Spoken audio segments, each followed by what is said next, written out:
Two guys, same age, same job, same starting point, same problem. At 25, David and James both earned $55,000 a year.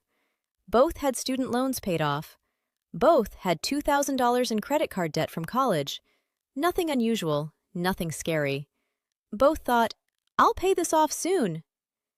20 years later, at 45, their lives looked completely different. David had $15,000 in credit card debt, a 22% interest rate, and $300 a month going toward minimum payments that barely touched the principal. He was exhausted. James had zero credit card debt, $200,000 invested, and a feeling of control he hadn't experienced in years. Same starting debt, same salary, same opportunity to choose. So what separated them? Not one catastrophic mistake. It was what each man did the moment he thought credit card debt was harmless. Here's what's dangerous about credit card debt. It doesn't feel like debt. A $500 emergency? Swipe the card. No payment due today. No conversation with a loan officer. No shame. Just a number that appears on a statement you'll look at later. A $300 weekend trip you didn't budget for? Same thing. Swipe. Enjoy now. Pay later. A $150 impulse purchase because you had a bad day? Swipe. The bill isn't due for 21 days. None of those moments feel like you're borrowing. They feel like flexibility. They feel like you earned the right to have options. But here's the trap. Credit card debt is the only debt that whispers instead of screams. And by the time you realize how loud the whisper has become, you're already trapped. David and James met at work in 2025. Both 25. Both making $55,000 a year. Both living in modest apartments. Both had that $2,000 credit card balance from college. They weren't best friends, but they'd grab lunch sometimes and talk about money. At one of those lunches, David asked, "How are you paying off that credit card debt?" James said, "Aggressively. I'm throwing $300 a month at it. Should be gone in 7 months." David laughed and said, "That's a lot. I'm just paying the minimum. It's only like $50 a month. I'll get to it eventually." James said, "The interest rate is 19%. That $2,000 could cost you $4,000 if you're not careful." David said, "I know, but I need the flexibility right now. Life happens." They both nodded. They both understood, and they both meant it. But flexibility is a dangerous word when you're talking about debt. 3 months into 2025, David's car needed a $1,200 transmission repair. It was unexpected. It was urgent. It was real. David looked at his emergency fund. $800. Not enough. He had 2 choices. Option 1, cut expenses hard for 3 months, save the difference, delay the repair. Option 2, put it on the credit card. He had room. The interest would suck, but he'd handle it. David chose the card. It felt logical. His car was necessary. The repair couldn't wait. And he told himself, "I'll pay this off when my next bonus." This is where the story gets quiet and dangerous.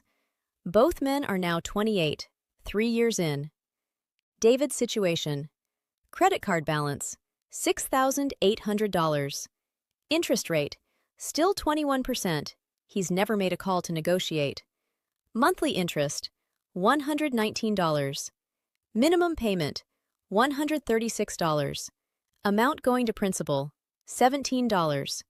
Available credit, maxed out at $10,000. David is now using his credit card not just for emergencies, but for everyday life. Gas, groceries sometimes, a night out he didn't budget for. He tells himself he'll pay it off, soon. But soon never comes because his lifestyle has expanded to fill his entire paycheck. There's nothing left to attack the debt. The credit card has become his safety net and his lifestyle fund. It's holding up his life. James's situation. Credit card balance, $0, paid off and stayed off. Brokerage account, $12,000. This is invested in a diversified portfolio averaging 7% annual returns. He's been consistently adding $300 to $400 per month. He's built a real emergency fund, $4,500. James isn't thinking about his credit card anymore. He's thinking about his future. Here's the invisible part. At 28, both men are making similar money. But James's money is working for him. David's money is working against him. Every month, David pays $119 in credit card interest. That's $1,428 a year. By age 45, that's $24,276 in interest alone.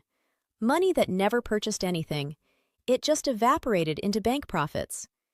Every month, James's $12,000 is earning about $70 in investment returns. That doesn't sound like much, but it's compounding. At 30 years old, David's credit card debt has crept to $8,500. His interest rate has actually climbed to 23% because he missed a payment once. Life happens. His minimum payment is now $201. $201 a month is real money. It's 4.4% of his gross income. But David compares himself to his friends who are taking out car loans or financing furniture or carrying student debt. Credit card debt feels like the normal problem everyone has. He says to himself, "At least I'm not the person with $50,000 in student loans. At least I'm not financing a car. This is manageable." This is the dangerous psychology of credit card debt. It hides in the middle. It's not as visible as a mortgage. It's not as structured as a car loan. It feels like a personal choice rather than a trap. David isn't lying to himself. He's just comparing himself downward instead of upward. James, at 30, has a different problem. He's wondering if he should buy a house. He's accumulated $38,000 in his brokerage account. He has a $8,000 emergency fund. He has zero debt. When he talks to a mortgage broker, they tell him, "You could qualify for a $250,000 mortgage right now." James thinks, "I could, but should I?" He runs the numbers. A $250,000 mortgage, taxes, insurance, maintenance, would be about $1,800 a month. That's 37% of his gross income. That's tight. He decides to wait, to keep investing, to build more freedom first. His friends think he's being cautious. He thinks he's being strategic. At 35, both men get opportunities. David's moment. A recruiter reaches out. A better job. $75,000 a year. A 36% raise. David is excited. Then he panics. His current job is stable. His new job is promising but competitive. What if he doesn't succeed? What if the company culture is bad? What if he has to find something else in 18 months? His credit card debt is now $10,200. He got a raise in 2028, but his lifestyle expanded again.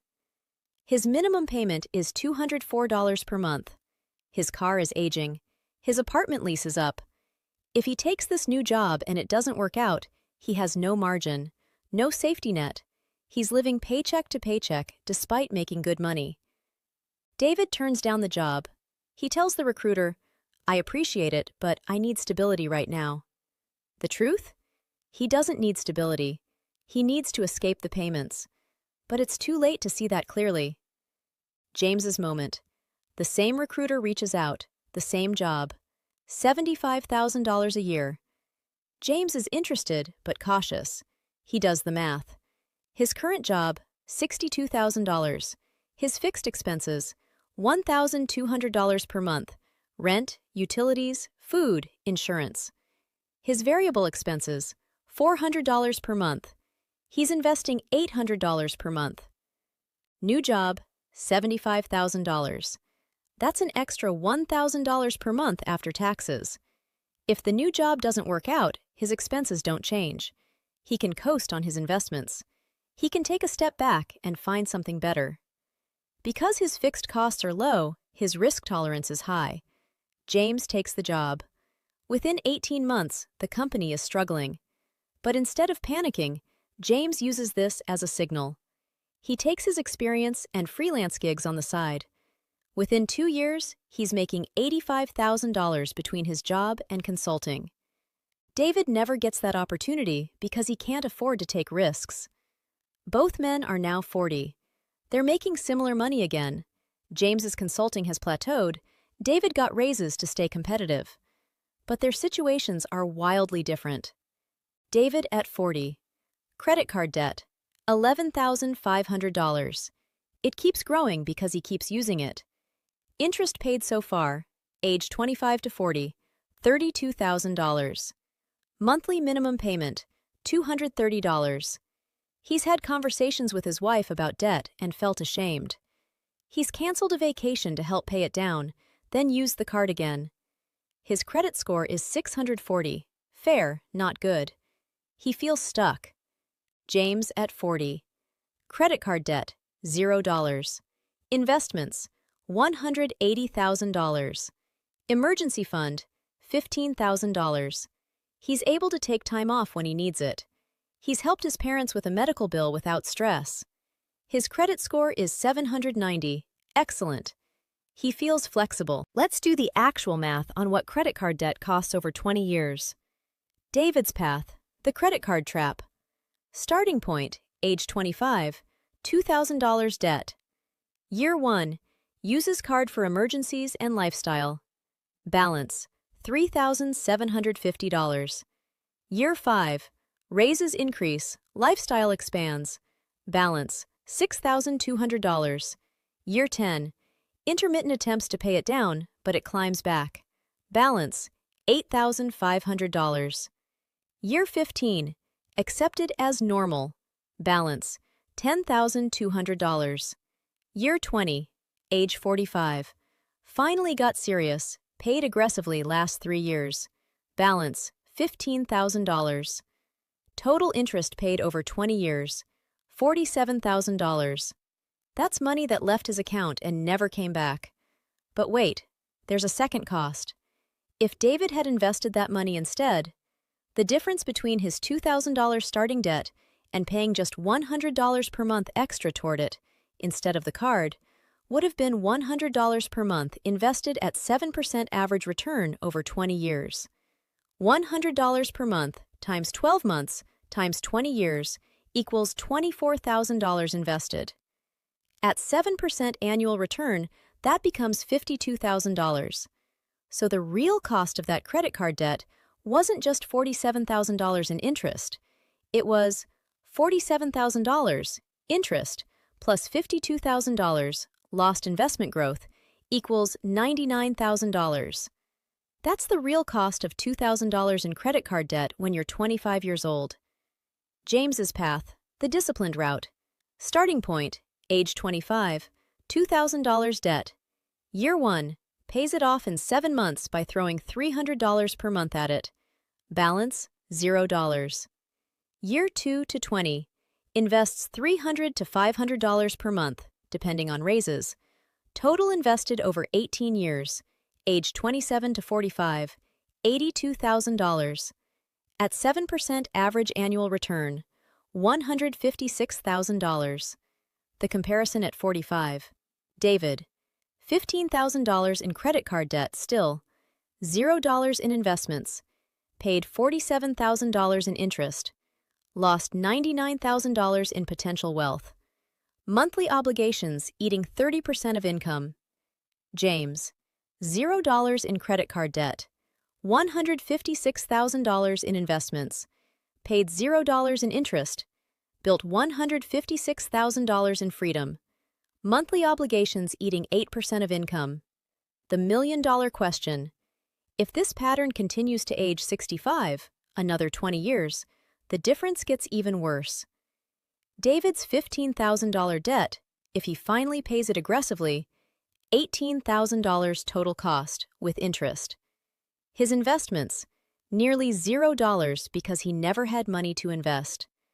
James's $156,000 at 7% return for another 20 years, $611,000. The gap isn't $1 million, but it's $600,000 plus. And David's future is still constrained by debt. James's future is open. Here's the behavioral economics piece. Credit card debt feels harmless because 1. It's invisible. You don't see the money leave your account immediately. You see a statement later. By then, you've already spent it and moved on psychologically. 2. It's fractional. $50 here, $120 there, $200 somewhere else. No single purchase feels like debt. But 50 small purchases add up to $2,000, and your brain never registers that transition. 3. It's interest-based, not principal-based. Your minimum payment goes mostly toward interest, not principal. So you pay $65 per month and feel like you're making progress, but only $14 goes toward the actual debt. Your brain sees the payment and assumes progress. 4. It's normalized. Everyone has credit card debt. Your friends have it. Your parents have it. It's not a sign of failure, it's a sign of normal life. 5. It promises flexibility. Credit cards sell themselves as a safety net. Don't worry, you have a backup. But a backup that charges 21% interest is not a safety net. It's a trap that feels like safety. 6. It's in the future. You spend now, you pay later. Your brain discounts future pain. Future interest feels abstract. Current lifestyle feels real. David fell into all 6 traps. James understood all 6 and avoided them. The difference wasn't willpower. It was awareness. If you're in your 20s or 30s, audit 5 things right now. 1. Your credit card balance. Not your credit limit. Your balance. What are you actually carrying? How long have you carried it? 2. Your minimum payment. What % of your monthly income is going to credit card minimum payments? If it's more than 5%, you have a problem. 3. Your interest rate. Call your credit card company right now and ask if they'll negotiate your rate. Many will drop it 2 to 4 points if you ask. That's free money. 4. Your emergency usage. How many of your credit card purchases were true emergencies versus purchases you wanted to make? Be honest. 5. Your exit plan. If you have debt, do you have a specific plan to pay it off? Not eventually. Specific. A target date. A monthly payment goal. Because without a plan, you'll keep using it. The better question. David asked, "Can I afford this purchase?" James asked, "If I charge this, will it cost me freedom later?" One question feels good now. The other buys freedom later. David's credit card debt wasn't a mistake. It was 1,000 small choices that each felt reasonable. That's what makes it so dangerous. At 25, you have 40 years until retirement. $1 of credit card debt at 21% interest costs you more than $1. It costs you freedom. $1 invested at 7% return costs you nothing. It buys you freedom. You can't do both. Every dollar has to choose a master. Interest or investment. The harmless feeling debt is the one that whispers for 20 years, then screams at 45. Don't be David.